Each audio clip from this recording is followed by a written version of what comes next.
I'm Tim Hooper. And I'm Mike Gandolfo.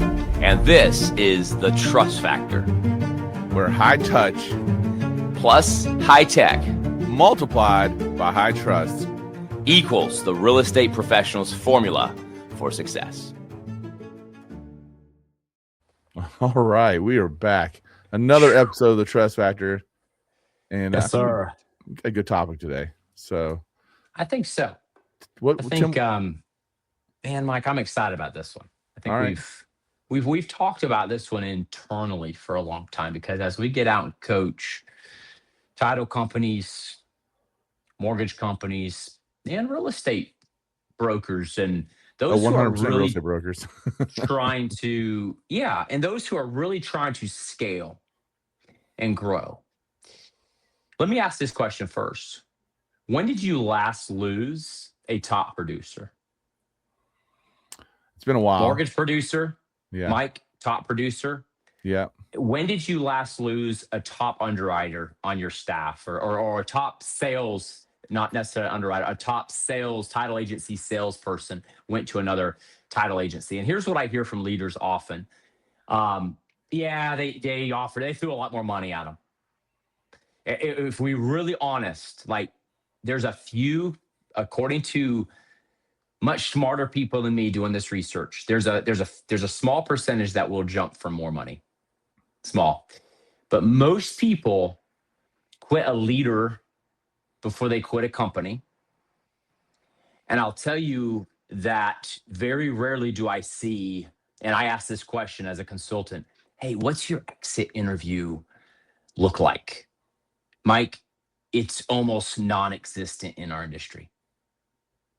The exit interview, because oftentimes when somebody leaves, we couch it to the team as this was a bad person, because we're afraid that we're going to be rated. We're afraid that they're taking a group with them. They're taking a team with them. We're so afraid. We operate in fear. So we couch this story to kind of give them the cold shoulder, the black eye. And several leaders that I know do this so very well. They will go, hey, let's go out to lunch, no hard feelings, thanks for all the service. And they really do try to, celebrate their next move. Obviously, there's some direct competitional moves. I get it. The break has to be clean. I get all of that.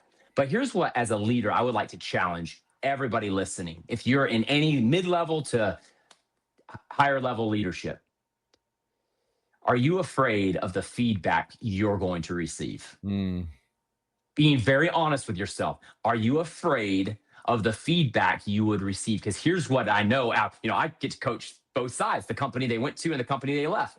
This has happened. And it's like, the underwriting over there sucks. Or so-and-so who's been with the company for 32 years, she really runs the show. Or he really runs the thing. And nobody likes them. They do it the old school way. They're not evolving. And it's, as leaders, there has to come a point where we realize that this algorithm, this success algorithm, it works for us too, but it's backwards, because we have to have high trust with our team in order to coach them into a higher tech or a higher touch, depending on where they're at. Some of your underwriters just cranking behind the computer all day long. There's no high touch with them. They're just, it's emails and it's signature lines and it's just black and white, no color. Whereas some of your salespeople, they're out there and it's high touch with no systems and processes. And so it's like, hey, we have this technology. We really need to leverage it for a dashboard. So we have, and the salespeople are kind of pitted against underwriting. Well, they don't have my back. Well, how can they when you're not communicating, not leveraging our system? So as a leader, I just want to challenge it. We have to take a good hard look. How much face time, how much belief, how much presence am I investing into my people and company in order to be able to get a good sense of what's going on?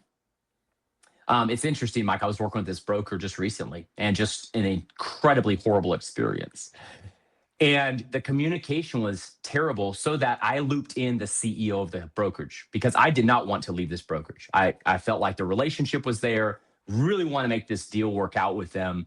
And this was personally, but I looped in the CEO, and the loan officer called me and she says, I noticed you looped in our CEO. It's not going to make a big difference. She and her husband are so checked out. Oh, ouch. And I'm like, that just told me everything I need to know. And it's actually indicative of the culture that I started understanding more as I dug in. Sad, but the challenge is some of our good legacy local lenders are losing money, are losing business to big box, and we're bashing the big box. Oh, this, that, the other. It's our fault. Well, let me hear, as a So, leader, let let me me- tell you what I hear from you, what you say. So going back to, I immediately thought of like on a micro level that I will never ask my agents to attend our weekly meeting. Okay. And the reason why, and I know I've said this before on this show before, but I'll repeat it. The only barometer I have on whether or not I'm delivering the value they need to hear is whether or not they decide to attend. If they decide, I value each one of my agents an hour of their time at $200 an hour. So they've got to be willing to invest a $200 hour to come to our meeting, and I've got to deliver that value for them to be there. And the only barometer I have for whether or not they're actually getting that value is whether or not they show up without me hounding them, right? And so they show up. And meanwhile, kind of going back to the other side, when someone leaves and they say, oh, I'm leaving because of more money or whatever else, they're leaving because the value you provide is not worth the more money that they're receiving. Yeah. So then it becomes, okay, whether or not you're a real estate agent and you lost out a deal on commission, you didn't lose the deal on commission. You lost the deal because you didn't articulate your value. Yep. If you're a broker, a real estate broker or a lender, and you got your agent or whatever else, or your lender leaving to go to somewhere else, you did not provide the value for what they were paying you as part of that deal. And then so it is like that gut check of like, okay. And so it's real easy to get stuck in, hey, this is how we've done it. This is how it's always been done. And we're going to, and it's worked before. And not to go too, like, it's so funny that we're doing these two episodes back to back, because last time we were just talking about how important it is that the process kind of be locked in, and we kind of lean into that process that we know that works, but we can't get so married to that process where we're not giving the room for it to evolve and adapt. Right. And so I think of, have you ever read George Leonard's book, Mastery? No. So he talks about what he calls the mastery curve. And basically, and I think this is very applicable to all of our businesses as we grow in our businesses and whatever else, you basically are going to break all of your systems if you have a 40% increase in your business. Whether your team grows by the number of 40%, your sales grow by 40%, whatever it might be, but you're going to break these systems. And so we end up riding along this plateau. And then because it all hits, we had this massive breakthrough. We break all of our systems. And because we break all of our systems, we have a little bit of a dip. And in that dip, we fix the systems and we adjust to where we need to go. And then we plateau again. And then, but those plateaus are always higher than the previous ones. Right. Or they're even, they're always higher than the previous ones. And so we continue to stair-step our way to success with a series of like, okay, how are our systems evolving? How are we staying in tune to technology? How are we introducing these things? And I can be perceived as an old school guy who believes in calls, notes, and Popeyes. And I do. I believe in that human experience. But at the same time, like, we've got to make sure that we're hitting the note of exactly what our agents need, and the agents are hitting the note of exactly what the clients need.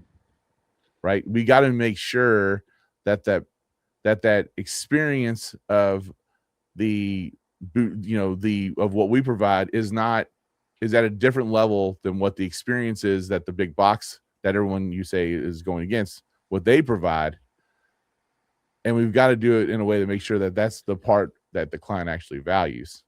Because I do think, because the big box gets so locked into a certain system and a way of doing things so that they can churn and burn things faster, they create an opportunity for us to elevate an experience beyond what they're capable of. Correct. because they're not able to, go at that height of an experience in order to continue to get their churn of what they've got to be able to do. Yeah. Agility. There's absolutely something to be said for agility, but I think if you're not moving faithfully enough or steadfastly enough, that the smoothest or the slow is smooth. If you don't have a smooth process, then you don't have agility. There it is. So there it is. Beautiful. I will check that one out. It's an oldie. I'll add it to my list. But I really do believe that the hardest thing in life, the one that takes the most courage, is to face truth, like the raw truth of what it is. And when somebody leaves us as a business owner, as a senior vice president, as a regional manager, oftentimes the first reaction we have is, how is this going to look for me? So then we start, thinking through that, as opposed to right now is one of the greatest opportunities for growth. If I listen, if I'm willing. And I've made a few, I haven't worked at that many places in my life because of being self-employed, but I worked for one company for 10 years. And because there was so much, I don't know if it was just ownership or what, but there was this belief that I was going to be there forever. I mean, there was always the joke that, you're like the owner's son and you're going to probably take this place over. And there was always that. And when I left, and it's unfortunate, it's always been this way. When I leave, it's always a shock. The 2 times I've ever left somewhere, because number one, it wasn't necessarily a massive plan. Number 2, grass is really green. It's like, there's no reason to leave other than, first time I left a company after 10 years, it was to go launch my business. And it was truly following a calling inside. And my wife was like, hey, you don't chase this calling. I mean, I think this is like you saying no to potential and to us. And I'm like, I've got to do this.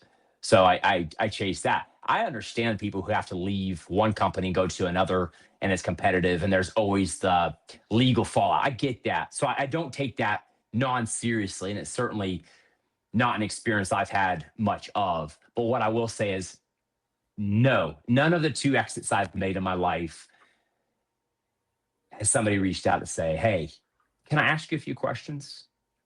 Go read the leadership books. They'll all teach you how to do this. It's not actually difficult. It just requires a massive piece of humble pie for you to actually want to know the good, bad, and ugly.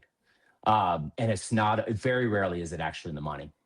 And so, to tie this into something that we do in my faith life, in the Catholic faith, there's something that we do called an examine.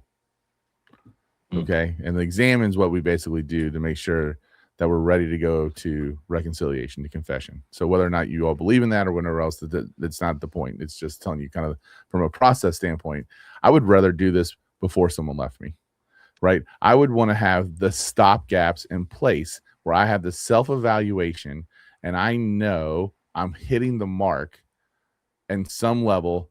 And I would also have the ability to kind of tell when someone's checked out for whatever reason, right? So like both of these things there's an in and an out to this conversation. There's are we evaluating that we're delivering exactly what our agents need? Are we asking enough times? Like I'm doing this and I'm not even thinking about it, honestly. And I guess this is probably why we don't have a lot of people left. And even the employee who just left me, she left me for so much more money and benefits and all these other things that I wasn't able to provide. And it was still tough for her because of the value part that we did provide, because we gave her some flexibility and the input she had and all this other stuff. But I mean, it was a no-brainer. I mean, she had to go. So we're looking at these things and it's like, okay, like what are we doing to do a consistent examine on our business and examine on our people? And I do this from time to time. I'll look at my current roster of agents and I'll rank them like with an A+, A, B, or C. And I'll look at them like, why are they there? What am I doing as a leader to help them go to the next level? Were they a B last time and now they're a C? Are they starting to check out? And then I can I can identify things. And sometimes it's not us. Sometimes they're going through something personal. They want to bring it to the table and whatever else. And I just really think that examine process on a regular basis is an essential piece of leadership. Powerful. Yep. Yeah. Yep. Speaking of examine, and I love that you went with doing this before somebody leaves, because here's the deal. I think let's take this from a like leadership avenue, because again, it's high trust, and high trust is formed through presence, through doing what you say you're going to do, to living up to your explicit and implicit expectations that you've set as a leader, and being truthful and trustworthy with your word and how you're going to show up. And I talk about consistency with leadership. People should not guess what kind of leader you're going to be when you show up. I mean, that's the hardest thing in leadership is consistency, and how you show up attitudinally, how you show up focused on the vision. I was talking with you earlier, Mike, about a certain lender. And the reason I've been with this lender on the banking side for years, I love their culture. And you know what the tellers tell me?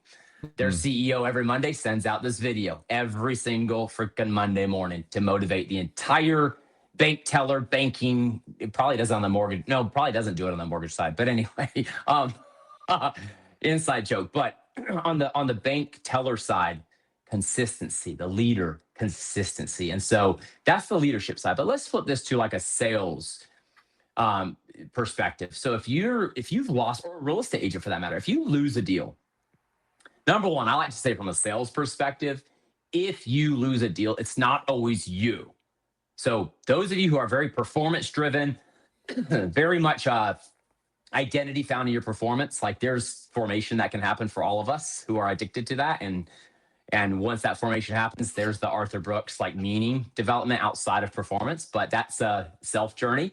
But I'm talking about that you see on Facebook where the person you showed some houses to closes with the other real estate agent, Mike, down the road in Louisville. Okay. They close with the title company. You see the agent posting, congratulations. Your best time to reach out to that home buyer who took you for your money, I just wasted your Saturday and all. I hear it. It's cynicism.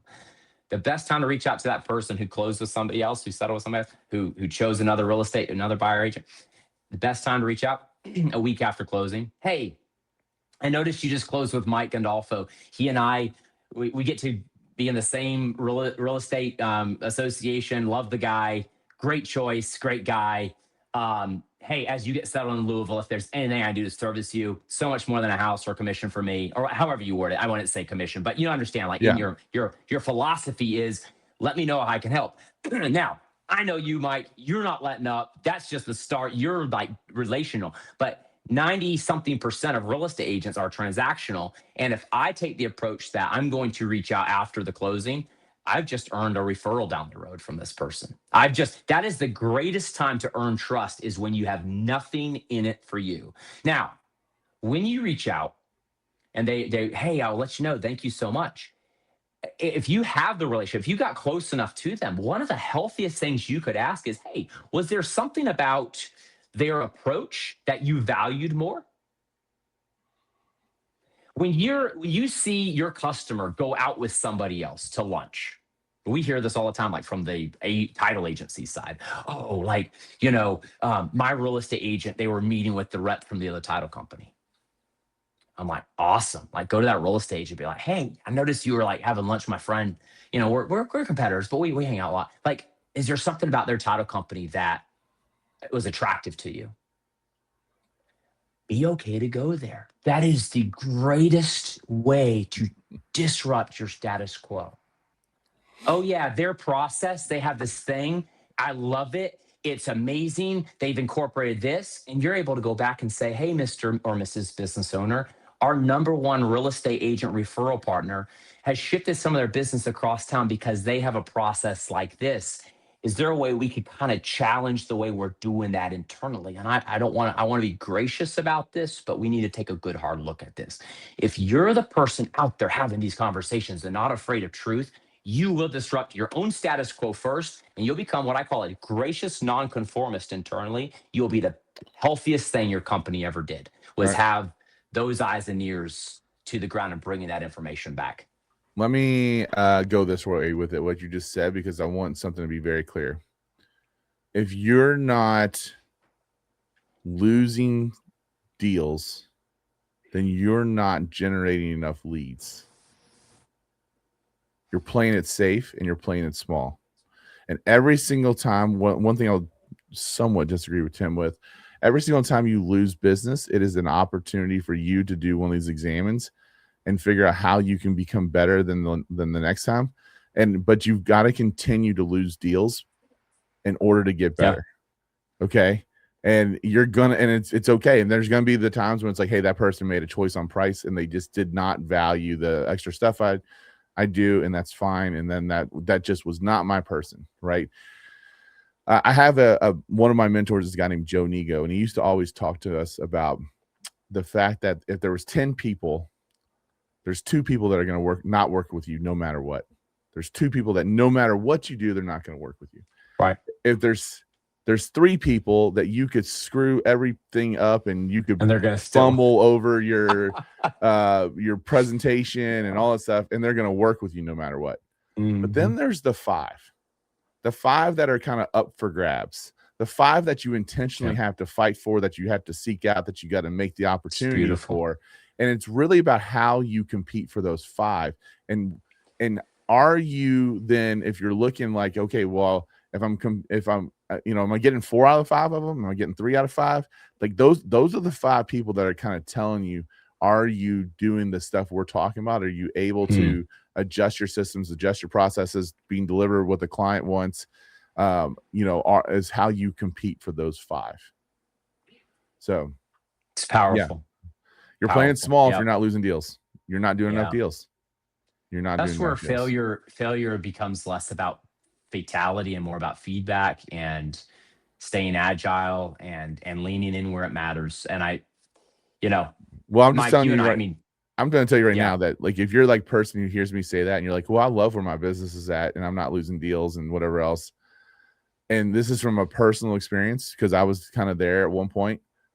I'm just going to tell you that your business is stagnant and it's about to be dead, because you just don't have enough new, fresh life coming into it to sustain it. We were just talking about this earlier today on a cohort. I was coaching 12 title companies and their business development team. And we were talking about prospecting. A business who is not prospecting and looking at being more effective in their prospecting, they're stagnant. And some businesses will tell me, well, we have good business today. Yes, but show me the fresh life coming into the funnel. Because somebody's going to get snagged by somebody else. Somebody's going to leave you. Somebody's going to retire. Attrition is 100%. It's always going to happen. Yes. No one's going to be with you forever. So is your prospecting an absolute in life? Is it a non-negotiable? So to Mike's point, go lose some deals. You have permission. Go lose some deals. But listen to when you lose. And if they're absolutely price driven or they're not a DNA match, meaning your core values and theirs did not align, perfect. That's actually why you have core values. Exactly. Filter the ones that don't fit. But if they were a fit and you were honest and you went and listened and they said, hey, just didn't really care for the experience with. Would you believe, Mike, personally, I've not received a single call. It's been a couple of weeks. I've not received a single call from somebody I was pursuing this relationship with to work with. Not a single call. From the guy, I was working with the vice president, and I really liked the guy. I told him as much. I was like, dude, we should have been working from the get-go. I've not received a single call from him. Hey, what could we have done better?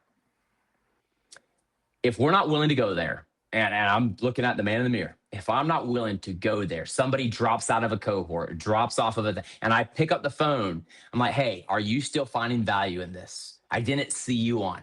What can we do better to make this work? If they're not a fit, understand. But if I'm not humble enough to take honest feedback, do an examine, and then confess if there is something. Hey, we're going to give us another shot. We're going to work to get this right. We're building this process. That's where you upset the status quo and move on. I'm sure we'll dive deeper. But leaders, high trust, you got to start there so you can challenge your team on higher touch, higher tech, and how to combine the two and how to play with each other, underwriting to sales, sales to underwriting, a team, a culture of this winning formula where high touch plus high tech multiplied by high trust, you're going to be attractive in the marketplace. And Tim mentioned it before. You got the best opportunity for you to build trust is to show up when your paycheck's not on the line. And I would also tell you that another great opportunity for you to establish trust is to show up is how you show up when things are less than perfect. And that's it. Wow. So, all right. I think we're good on this one. You guys go out there, build some trust and lose some deals, but learn from them. We'll talk to you next time. Yes. The Trust Factor podcast is available wherever you get your podcast. You can even watch us on YouTube. And subscribe to the channel so you can comment and drop your questions and share it with your team.